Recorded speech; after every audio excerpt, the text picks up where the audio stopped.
All righty. Hello, everyone. We are so excited for you all to be joining us this evening for the Tennessee Family Summer Series, sponsored by Family Engagement and New Student Orientation. We are going to get started here in just a few minutes, but we're going to give additional guests a few moments to get logged in, so we'll start here in just a couple of minutes.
All righty. So we are just a few minutes past 7 o'clock here in Knoxville. So we're going to go ahead and get started here this evening.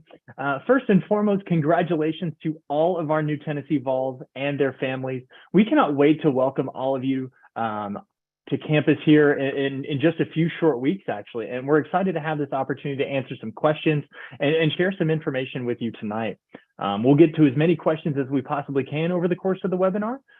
First and foremost, my name is Patrick Riley. I serve in the Office of New Student Orientation here at the University of Tennessee, and I will be serving as moderator for tonight's panel. To get us started, I would like to invite our panelists to go ahead and introduce themselves, the offices that they are representing, and then I will then throw out the first question for tonight. But families, please ask your questions this evening. You are welcome to enter your questions in the Q&A box found at the bottom of your screen. We do ask that you make sure that your questions are related to the session's topic, and we ask that you do not resubmit your questions as well. And last but not least, please have patience with our panelists as they will answer as many questions as they can throughout the course of our panel discussion tonight. In addition to that, we do have additional team members behind the scenes that are working to answer questions, as many questions as they possibly can, and their responses to those questions can be found under the All tab or the My Questions tab as they are answered. And lastly, at the end of the session, we will be sharing contact information for each office represented here this evening, so you can reach out to them directly if you have any additional questions. And so with that being said, I'm going to stop talking now and turn it over to our panelists, as I mentioned, to introduce themselves. And I'm going to go ahead and start with Dr. Lisa Lohr. Well, good evening, everyone. Thank you for joining us today and giving us an opportunity to share a little bit about the work that we do here at UT, and join Patrick in saying congratulations to your students. And we are excited to have them join us here on campus in just a few short weeks. My name is Lisa Lohr. I'm the director of the Center for Care and Resilience here on campus, and our office is responsible for responding to students in distress. And we provide non-clinical strengths-based case management to students. We come alongside of them and help support them and navigate situations that they might be experiencing on campus. And distress can take shape. It can take multiple shapes. It could be something along the lines of having a roommate conflict and I need help navigating that, or I'm not doing as well in my classes as I'd like to, and I'd like some support with that, or perhaps I'm experiencing some mental health concerns and I need help getting connected to mental health services. Really, there's a variety of reasons that someone could call, and we say there's no wrong door here at UT. If you call us and we are not the office to help navigate something, we will make sure that you get connected to the office that can help you out. All right. Thank you, Dr. Lohr. Next, Madeline. Good evening. My name is Mataline Osho. I'm an assistant director for the Center for Health Education and Wellness. And so we focus on health promotion, as well as substance misuse and sexual violence prevention on campus by providing programming and resources for our students. Thank you, Madeline. Next up, Dr. Saylor. Good evening, everyone. Hi, my name is Nicole Saylor. I am the director of the Student Counseling Center here at the University of Tennessee. We are the primary resource for mental health on campus, and we provide a variety of services for students who are enrolled. We do only see students, but we provide brief assessments and crisis support for mental health crises, but then also offer short-term therapy, group therapy, some couples therapy, as well as referrals and connections with mental health resources on campus and off of campus, and some psychiatric medication care as well. And we work really closely with all of these units, but particularly with Care and Resilience, represented by Dr. Lisa Lohr, that frequently if a student in crisis is having a mental health crisis and goes to them, we work closely and receive referrals, oftentimes for their care to be here at the Student Counseling Center. So I'm glad to be here and to be able to answer any questions that I can today. And congratulations, we are looking forward to your students joining us. Thank you, Dr. Saylor. Last and certainly not least, Katie Locke. Good evening, everyone. My name is Katie Locke. I'm the director of the Rec Sports Department. Most people refer to us as T-Rex, which is the big recreation center on campus. We also have the Student Aquatic Center and the Sutherland Field Complex, where a lot of our field sports are played. And Rec Sports is one of the largest employers on campus. We employ about 350 students during the year.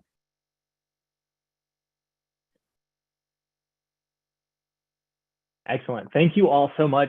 As you can see, our panelists tonight represent some of the wonderful departments on campus, and I'm sure you all are eager to have your questions answered. I am sure families, you all have tons of questions related to these respective areas of expertise, so please do not be shy about throwing your questions in the chat for us, or in the Q&A feature, excuse me. We do also ask one more time that you keep your questions related to the expertise of our panelists, but for now, I'd like to throw the first question over to Katie. Katie, T-Rex offers a wide array of important information and opportunities. Can you share with us, or the families at home, what are one or two important things that are important for new Vol family members to know right now regarding rec sports? So I'm going to say the two most important things is that we have some new spaces and things for our students. So last year we got hit with a really bad weather event and we lost about 4,000 square feet of space to provide for students for exercising.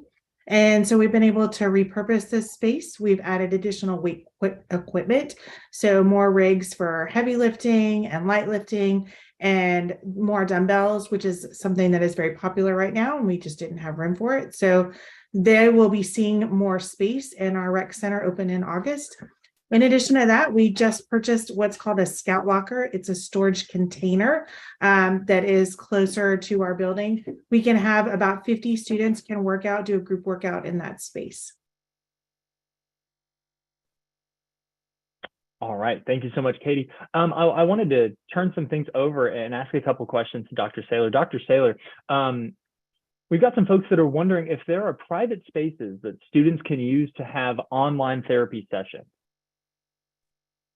Those are great questions. We do not provide spaces within the Student Counseling Center for students perhaps to have like a session with an outside provider or something like that. We don't usually just have the space. We have so many therapist offices that are usually being used, but we have helped support students. And I also know that the care from 974 Help as well helps students figure out a way to do that. There are spaces in the library and study rooms across campus that can be used for that. We do have a couple of telehealth rooms, but typically that is for students who don't have a secure space and they're seeing one of our providers remotely and they don't have a space to do it. And usually we keep those pretty busy with that.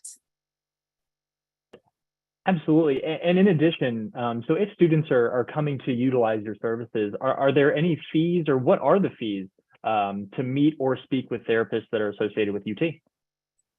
So we are accessed through your student program and services fee. So any student who is enrolled in 9 hours or more pays that fee. And so the services come at no out-of-pocket cost beyond just that you're an enrolled student who has paid that fee for that semester. And there are even options with the university to opt into paying that fee if you're here for fewer than 9 hours. So as long as you are a 9-hour full-time enrolled student and you've paid that fee, you have access to all of the services at the University Student Counseling Center at no fee for cost charge here at the university. Now, if you get a prescription, we don't provide prescription services. The student health does have a pharmacy that works with people's insurance. And during the summer, depending upon a unique student situation, there can sometimes be a summer program services fee that students can pay to opt into services over the summer if they're not enrolled once they're enrolled as a student, if they're here in the spring and coming back in the fall. But there's no direct fee for students for accessing our services beyond being an enrolled student who has paid their fees. Absolutely. Thank you. And one final question before we switch gears a little bit. Nicole, in general, how many counseling sessions can a student receive before they are maybe sent to a group? Well, we really encourage students about getting goodness of fit. Everyone enters our center unless you come in crisis or in an emergency situation where you're struggling with something that is needing more emergent care through a brief assessment appointment. In that brief assessment appointment, which usually is 20 to 30 minutes, you meet with one of our mental health professionals who assess what is the best fit for you and for your situation. And so while we have a short-term model, that dose is what we think about, right? For some people, that might just be a couple of sessions. They have a really time-limited specific issue that they want to work on. For others, that might be longer. But when you start to reach that 10 to 12 session area, then we start looking at, is this more of a long-term care? Should we get you established and help you out and get you into the community? Or if someone comes in right away and says, you know, I have this real specialty issue, or I have this long-term issue that I know it's going to take, or I want to have a longer series of care, then we might help you get connected in the community right off the bat to make sure that you don't have that disruption of care, of getting super close to a therapist or making some good work and then getting disrupted in the middle. We tend to encourage students that if they need or want weekly contacts, that groups are where we do our weekly. Every week you have an appointment meeting. For others, for individual therapy, we tend to see our clients every other week or every 2 to 3 weeks. So it really is a lot about what the student needs and what the student desires, and we help them make a good fit in that brief assessment appointment. One thing is that group therapy services are unlimited, so students can access those without any limits on the amount of care that they get, as long as that they are eligible for services. So we really encourage students to take advantage of that. Absolutely. Thank you so much, Dr. Saylor. Dr. Lohr, really quickly, can you share a little bit about how the Center for Care and Resilience, or the 974 helpline, is different from student counseling services? Yeah, absolutely. And I'm glad you mentioned 974 help. How people get a hold of us. So if a student is in distress, a student can call for themselves. A parent can call if they had a concern about their student, or a student can call if they have a concern for a fellow vol. So there's many pathways for folks to come to us. And the easiest way to remember is by calling us at 974 help. It's area code 865-974-4357, which spells out the letters help. We also receive online reports 24 hours a day. And those reports can come in through our website at care.utk.edu. And we receive those reports as well. Now, if we ask that if somebody is in having a safety issue, if there's a serious safety issue that, you know, we would attempt to perhaps call UTPD or another emergency resource. But we do have our line is answered by professional staff Monday through Friday, 8 to 5. But after hours, on weekends, during the holidays, we've contracted with a service, and there are professionally trained crisis counselors who are available 24 hours a day to respond to emergent needs that happen. We know crises don't happen Monday through Friday, 8 to 5. So somebody can call at 9 p.m., 10 p.m., 3 a.m., and a live person is available to respond. Thank And you how so our much. services are different is that I'm sorry, I didn't even answer the question. How the services are different is that we do not provide treatment. We might provide basic mental health supports and advocate for someone as we help them get connected to treatment. And that treatment connection can be an on-campus connection, or it can be a community connection. Absolutely. Thank you so much, Dr. Lord. I was going to ask about the 974 help business after calling 974 help after business hours. You went ahead and beat me to that one. So in terms of students who have friends and roommates, I'm hoping all students have friends, but can students use the 974 helpline if they're concerned about maybe a friend or roommate with the situation that they might be going through? Absolutely. And they can call and report anonymously too. We certainly welcome the opportunity to share, hey, your friend, was the person who let us know. But so if someone was not comfortable with that, anonymous reporting is available as well. All right. Well, thank you, Dr. Lord. I'm sure we'll return to the 974 help line here in just a couple minutes. I wanted to switch gears a little bit and go over to Chu. Madeline, if you could please, would you mind elaborating a little bit more on the role of Chu and kind of what touch points it has with students and the function of the office? Yeah, thank you for asking that question. So like I said, we do health promotion as well as prevention aspects. And so what we do is we do a lot of programming. We have our peer health educators that go and talk to students face to face. So that's partnering with the housing and doing programming with the housing residents. We do tabling activities out in the community, talking about a variety of health topics. One of the big things we push is the 8 dimensions of wellness at UTK, and looking at holistic wellness for students. So not just their mental health, but looking at their environment, their physical wellness, their financial and social wellness. So you brought up having friends. Yes, we want them to have friends because we want them to be socially well while they're here at UTK. And then from the prevention aspect, we partner with conduct for those who may have violations when it comes to drinking, and providing brief intervention services, motivational interviewing, as well as sexual violence prevention with VALS Act, which is our active bystander program that we implement on campus and partner with other campus partners.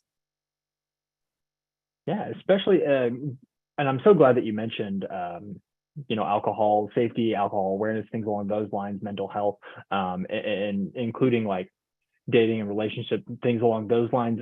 My next question, Madeline, is what conversations should I have with my student before move-in in the start of the year? What conversations should parents and families be having with their students before they move in? Yeah, that's a great question. And so on our website, we have start the conversation guides specifically for sexual health as well as alcohol. And so really you want to come from the standpoint of you want to make them informed so that they can make the best decisions for them, because they're going to be introduced to new environments and new groupings of people. And so we want to equip them with the knowledge of what are sort of the laws of the Knoxville community if they're new to Tennessee and Knox County, and then what are the rules and policies of the university itself so that they know what they can and cannot do and what are their rights when it comes to being protected here at UTK. And I will actually add a link to our Start the Conversation guides so that if parents want to have that and have it as a guide to have those conversations now into the start of school year, they can have access to that. Absolutely. Thank you, Madeline. I appreciate that. Moving over, Katie, I have a couple questions regarding rec sports. First and foremost, we'll start this out with where do students find the rec sports opportunities? Are there group classes, team sports like basketball leagues, et cetera? And then does UT have any pickleball courts? Because that's the new thing. Great. Those are really great questions. So all of our programs are listed on our Rec Sports website, along with our social media accounts on both Facebook and Instagram. Yes, I don't know, probably mostly Instagram. So with that, our group fitness classes are free. Our intramural programs are free. Our outdoor programs and aquatic programs sometimes have a cost associated with them. In our outdoor center, students can rent equipment and take it with them if they want to lead their own trip. And then our sport club program is not only on our website, but you can also find the 40 sport clubs listed on VolLink, which is where all the registered student organizations land. And in that area, we have, I think it's 40 right now, sport clubs. Our sport clubs do very well. They do travel, they do compete, and they are pretty big. So if your student has been participating actively in a club, then you are familiar with the costs associated with it. Those don't change when you go to college. If they still want to play, there's still a cost associated. And then the other question is, do we have pickleball courts? Now, pickleball courts can land on a lot of different types of courts. What we do have, we don't have any lined pickleball courts, but we do have nets and paddles and balls to check out at our welcome desk.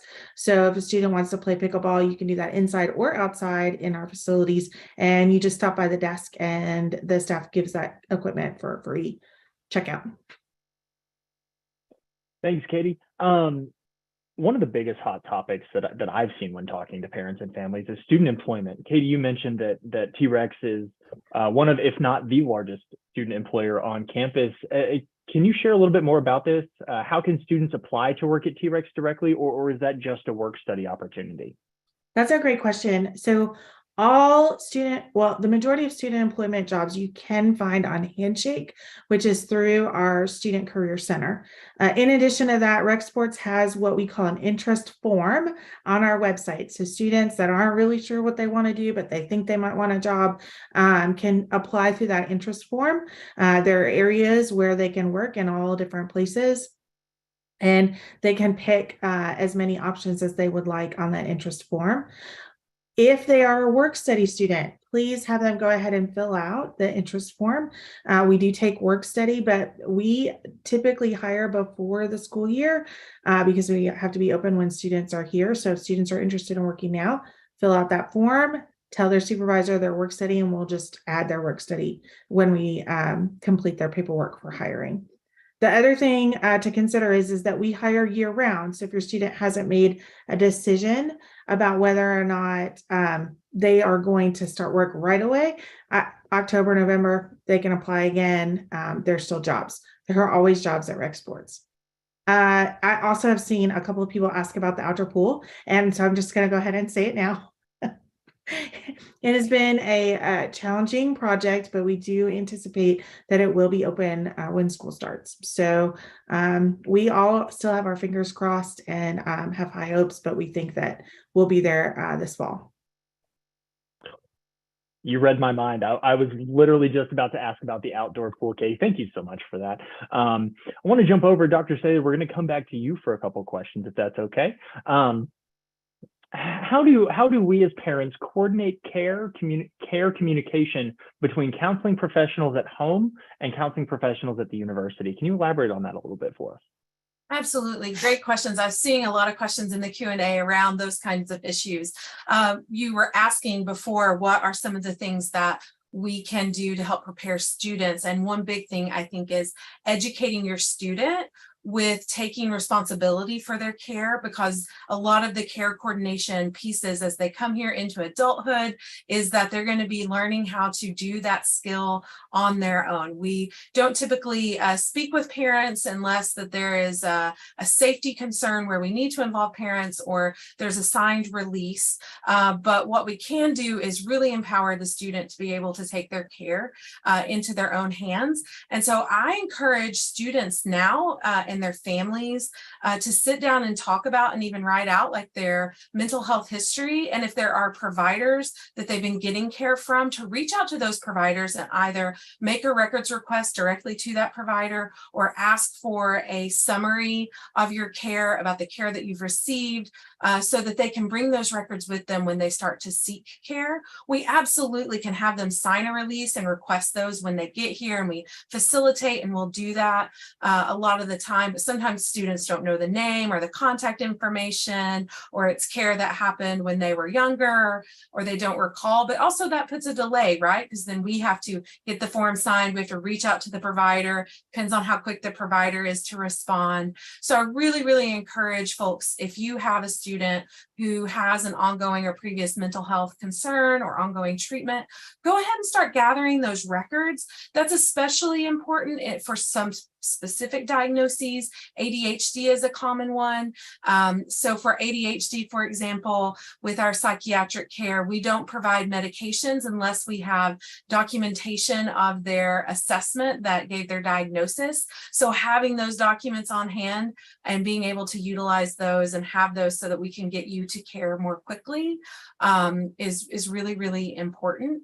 And if you know that your student is going to need long-term support for their well-being and health in mental health throughout their time at college, go ahead and start looking at supports within the community, but also they can reach out to us and we can put them with with our case manager, or also I will say 974 Help has great care coordinators as well that can help people get connected in the community if you know it's going to be long-term support that you're going to need. We want to make sure that you have what you need for your success while you're here at the university. So you can just sign a release with any provider and get your records and have those in hand, or we can have you sign a release once you get here to start requesting records. But that process can take a little bit longer because we have to involve other parties. Absolutely. And following up on that, Nicole, oops, I lost my place there. Oh, there we go. How long is the average wait to get an appointment at the Student Counseling Center? Great question, and one that's always one of concern. And we have our busy times and our slower times. So during the summer, if your student is eligible right now, we have plenty of openings and a lot of space. During those peak times at the beginning of a semester, or whenever it's November, seems to be a heavy time, everyone's feeling the weight of midterms. There sometimes can be a wait, but it varies.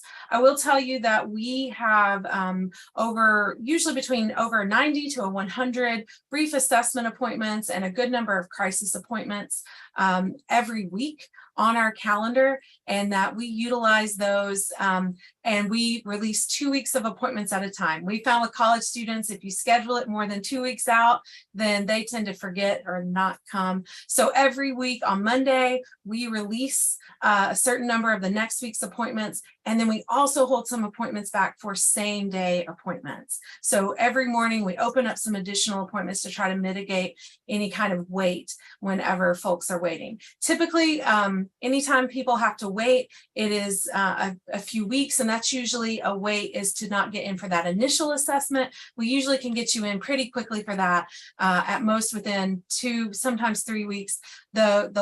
And that's at our heaviest times. The longest wait tends to be when someone has been wanting therapy services and they're waiting to get assigned their long-term or more in-depth therapist for their intake for therapy appointment.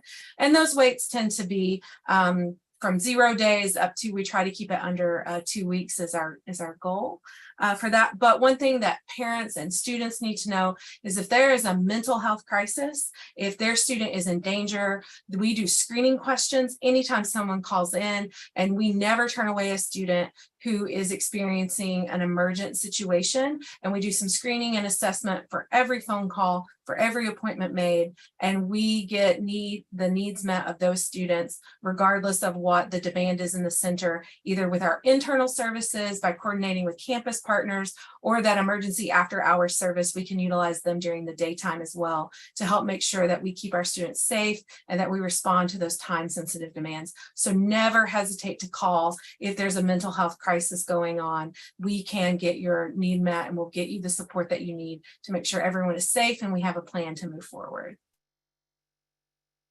Absolutely. Thank you for that insight, Nicole. I really, really appreciate it. And I know that parents really appreciate kind of that insight that you're sharing with us. I want to transition a little bit on the same sort of thing. We're going to go to Dr. Lohr. Dr. Lohr, should a student with recurring depression and anxiety contact student disability, or should they go ahead and contact Care and Resilience? Sure, that's a great question. So they can contact us initially. We may point them towards student disability services, particularly if they're dealing with a chronic condition, a mental health condition, a chronic physical illness as well. We can help get them connected to student disability services, which would provide accommodations. And those accommodations can help support them and remove barriers to access and education, provide educational support as they're navigating their academic process. And then our office can help them with some of the basic mental health supports for anxiety and depression symptoms, while we help get them connected to longer term treatment, either on campus or in the Knoxville community. Now, Dr. Lohr, how is 974 HELP? How is a 974 HELP referral different from a student success report or a student conduct referral? Can you elaborate a little bit on the difference? Yeah, sure. So student conduct, the Office of Student Conduct primarily deals with violations or suspected violations of the Student Code of Conduct. And so they would intervene in a situation if there was a violation and come alongside that student and go through their process of kind of determining responsibility and leveling out maybe some type of educational mandate or educational I'm not as familiar with their lingo, but some type of alternative resolution or educational mandate that might say, hey, we've found that you're responsible for violating the code in this way, and here's the pathway forward in that area. Our office is case management, so we come alongside and support, and we want to, we are your advocate. On campus, we help you navigate the UT system. We're that listening ear.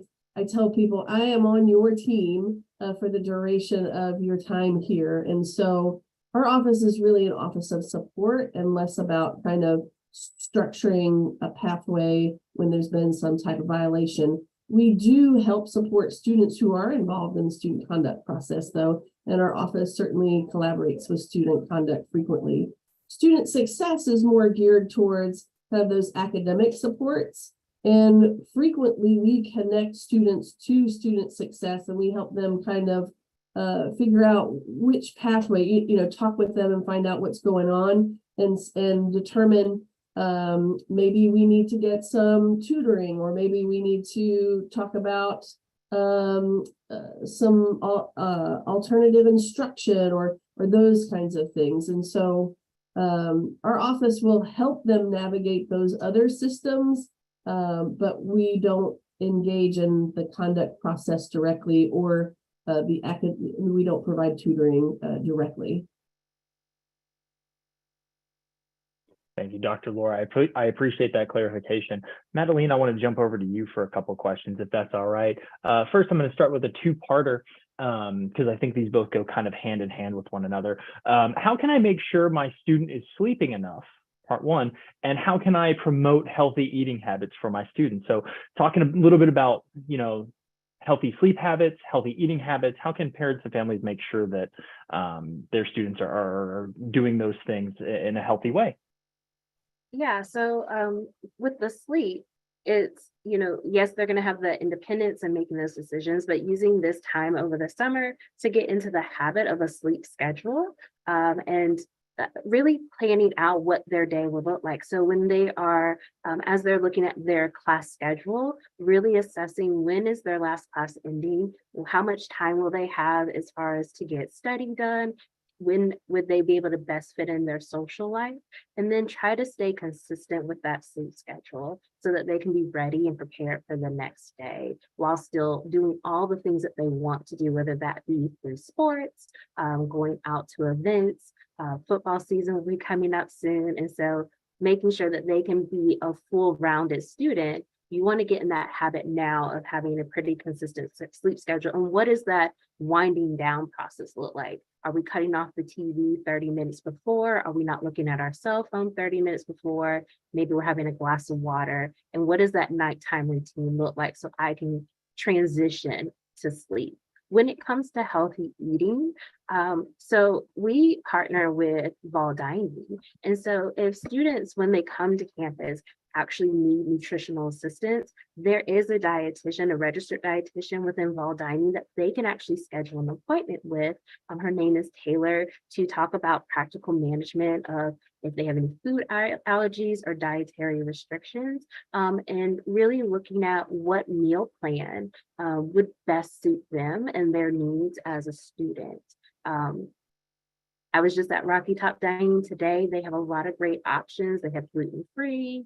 They have, if you're trying to be more health conscious, and then they have a variety of things where you can try new food discoveries and, you know, really engage in that, making sure you're getting your fruits and vegetables, things that we need to fuel our brain and mind as they are going to classes, and being alert for conversations and discussions within the classroom. Thank you. And that actually prompted, I believe, another question. Can you share a little bit about what the 8 dimensions of wellness are? And are there programs from your office or department for students to learn more about each of those 8 dimensions? Yes, so on our website, wellness.utk.edu, we have all the 8 dimensions and what are some on-campus and off-campus resources to engage in those different dimensions. But it's emotional wellness, physical wellness, spiritual wellness, intellectual wellness. Then there's social wellness, financial wellness, environmental wellness, and occupational wellness. So I did good this evening. I got all 8 in there. And so how we do that, we have some mental health programming to address our emotional wellness. We have toolkits. We have actually a sleep toolkit as well as a stress toolkit that students can request. And we have programs like It's Not Taboo, talking about sexual health. And we have some programming around alcohol and other drugs for more educational purpose for students. Maybe these are topics that they don't have a lot of knowledge base and they want to be more knowledgeable, but what are the basic things I can do with mental health? Or like, if I feel stressful right now, but maybe I'm not to the point where I need to seek counseling, what are some activities that I can do? Deep breathing, meditation, maybe some yoga. And then we would also enhance what are those resources on campus that they can access to enrich those dimensions of wellness, whether that's going to the financial center, attending a T-Rex group class, or some outdoor pursuit programming that they may have to do with that regard. And on our website, again, students or organizations, even housing RAs can request these programs as they need them. Thanks, Madeline. We've got time for just a couple more questions, so I'm going to toss a couple questions over to Katie before transitioning over to Dr. Saylor to close us out before we get to the final question. So, Katie, a couple questions for you. What are some opportunities available with outdoor rec, and are they included in the student fees? That is a great question. So our outdoor rec program has 4 components to it. The first component is our outdoor center where students can plan their own trips and check out equipment. The next component is the climbing wall, which is actually located in the Hyper building up the road from us. And in that building, there is a long bouldering wall and a top rope wall, so students can practice both bouldering and top rope climbing if they want to climb outside in the wilderness. The third component is our bike shop. And in our bike shop, students can, one, there's a checkout for bikes for this semester that students can enter into a lottery and check out a bike for a semester. Another component is if they're bringing their bike to campus, their bike can get repaired in that area, and or they can learn how to repair their bikes. We have student employees that are bike mechanics, and they spend a lot of time. That's what they do. The fourth component is our TRIPS program. In our TRIPS program, our students, we have student-led and staff-led trips where students do things from a simple a bike ride or a backpack trip, as well as I think we're looking at going on a ski trip this winter. We have fall break trips, so there's lots of opportunities in the different types of trips for every level of individual that wants to try something with our outdoor program. Thanks, Katie. One final question. When can students sign up for tryouts for fall club sports? Yeah, I saw a lot of those questions. So in the fall, at the very beginning of the school year, during the first week, we have an event called Rec Fest. At that event, students can come and meet all of our clubs. All 40 of them should have representation there. You can sign up on an interest list there. You can also check out VolLink or their website to see if they're what their plan is. And then I'm sorry, my dog is barking in the background and no one is around to rescue me right now. Here we go. And so there's also, after school starts, we do what are called and now I can't think of what they're called, but there are little meetings that each of our club has where students can come and they can meet the club representatives and sometimes participate in a practice.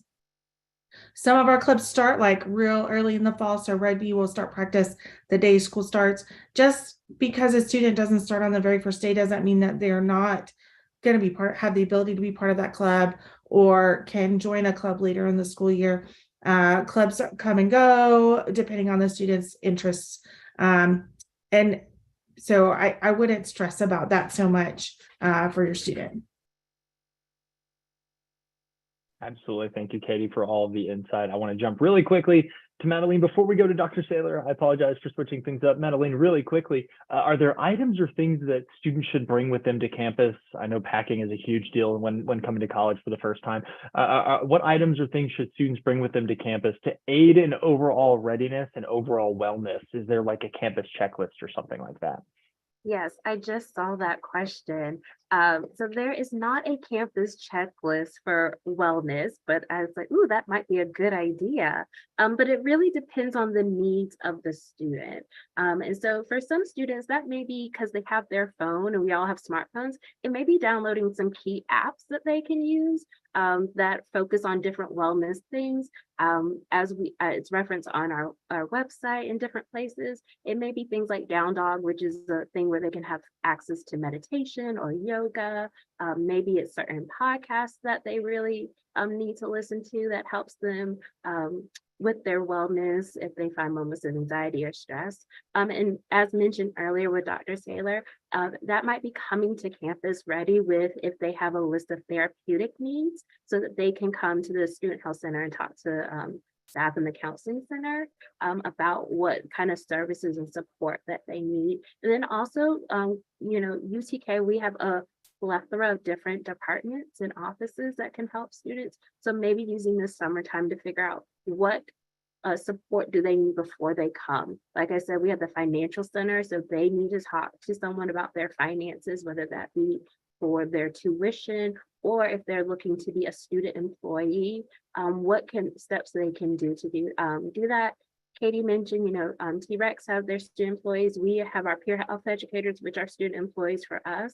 And so really also looking at if they need to build their community and their social, what student organizations and or groups that sound of interest to them that they may want to be interested in joining for when they come in the fall with a big orange welcome and really seek them out to start building that community and support for themselves.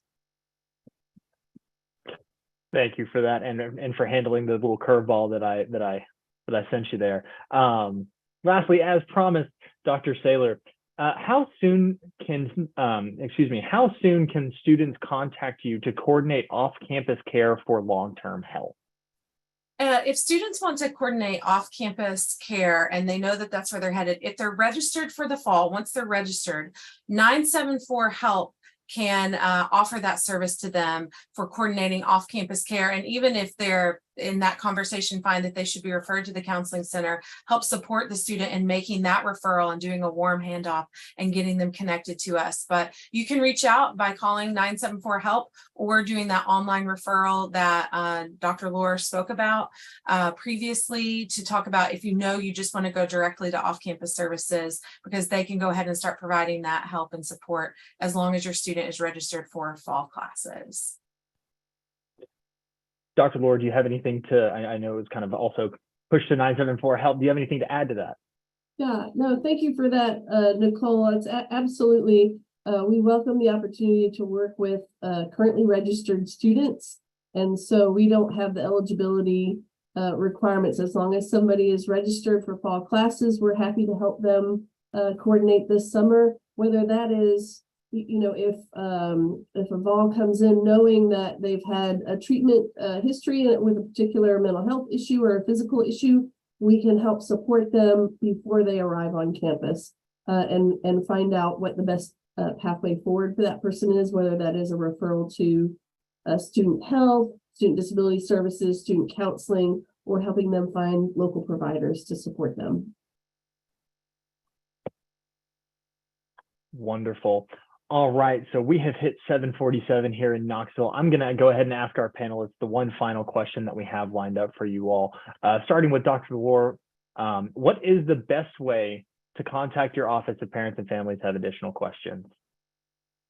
The best way is to call 974 HELP, and you can reach out to us at 865-974-4357. A member of the staff will answer that, respond to that call or that query. And we would encourage people not to wait to call us. If you have a question, we're happy to provide a consultation. We're happy to take those calls. Same question, Dr. Saylor. Sorry about that. The best way to reach the Student Counseling Center is to give us a phone call at 865-974-2196, particularly if you're wanting to schedule an appointment. If you have a general question, I encourage you to check out our website or to send an email to counselingcenter@utk.edu for general questions. But if you have clinical concerns and you want to make an appointment, we do those through our phone number primarily. So depending upon what you need, use each of those contact methods. Center for Health Education and Wellness, Madeline. So the best way to get in contact with us is through wellness@utk.edu or giving us a call at 865-974-5725. Someone in our team will get in contact with you as soon as possible. And bring us home, Rec Sports, Katie Locke. Thank you. The best way to contact us is through that RecSport email, the recsport@utk.edu. Of course, you can call, but we get a lot of calls. And so if you really want to be directed to the right person, that email will do it for you. Excellent. New Vol families, thank you again so much for joining us tonight for the Tennessee Family Series. Before we conclude for the evening, I would like to briefly share a few reminders. Please take a moment to complete the session survey. You can follow the link that is posted in the chat box, or you can use the you can follow the link in the chat box, or you can find the link in the post-session email that will follow. New Vols, if you are listening, if you have not already, don't forget to complete your Vol 101, University of Tennessee's online orientation modules. They are due before the first day of class, or on the first day of class, rather, excuse me. And we look forward to welcoming you all to campus in just a few short weeks. Lastly, we'd love to stay connected with you and your family and encourage you to join the Tennessee Family Association. We wish you a wonderful rest of your evening, a